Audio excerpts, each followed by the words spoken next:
Yan mga kanyors, so happy new year sa inyong lahat. So nandito na ang alaga ng aking ginan na mga 45 days or mga broiler. Yan, di talaga may iwasan yung mortality. Mayroong nawala na 13 out of 55. So hindi pa sila umabot ng 1 month. Kung lalaki na nila, oh. Malapit na mag 1 kilo ang bigat. Lakas kasi kumain. Yan sila. Nasa 40 plus na lang ito sila. Yan. Maganda mag-alaga ngayon kasi minsan lang umulan. Yan, lakas kumain. Talaga iwasan yung mortality, guys, dahil yun, yung minsan ay nadadaganan nila yung iba. So magpapakain kami ng umaga, tanghali.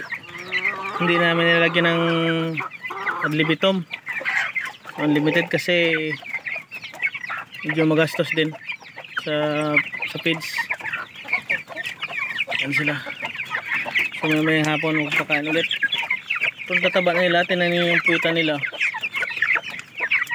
Okay, so ang lalaki ng paa.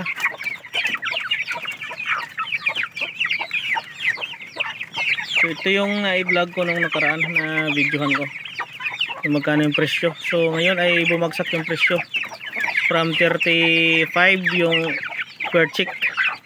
Ngayon ay nasa ano na, 30 na lang. So free delivery pag 100 heads yung kukunin. Ganoon pa rin, 10 plus 1. Maganda yung ano ngayon pag-alaga ng broiler kasi minsan lang umulan. Isang ilaw lang ginamit. Healthy naman sila kasi vaccinated na ito sila, eh. Shout out dyan sa mga nag-aalaga ng 45 days. Kumusta yung breeding experience nyo? Or I mean yung pag-alaga nyo, experience sa pag-alaga.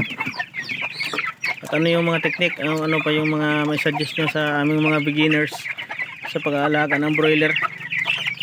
So experience na to, first time experience na mag-alaga ng 50 plus heads. Kukulangan pa sila. So susunod ay itatry kami ng 100 heads. Ito ay 50 pa lang. Maganda naman, healthy sila. Lakas kumain, lakas minom ng tubig.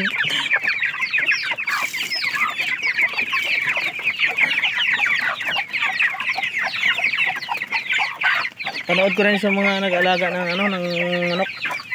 Dito naman sa baba ay mga Rhode Island Red. Yan. Mga magtutuman sila. Ang lalaki din, oh. Yan sila yung tumutuka ng mga nalalaglag.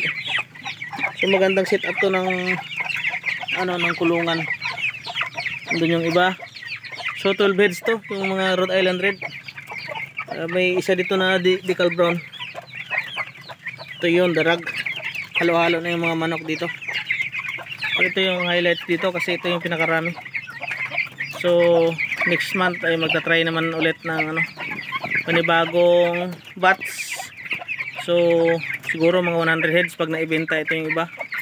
Makuha yung capital. So yung capital nito umabot na sa 3,000 siguro pag kasama na yung feeds. Kasi ang nito 2,000 to yung sisyo pa lang. Pero magbabawi din to kapag naibenta na.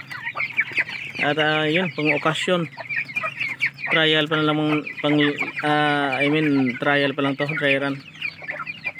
So sa mga nag-alaga dyan ng broiler, please share your experience. So, ano yung experience nyo, yung ma-suggest nyo, yung magandang ipakain para mabilis, ano yung feeds na magandang ipakain sa broiler. Yun lang mga guys. God bless.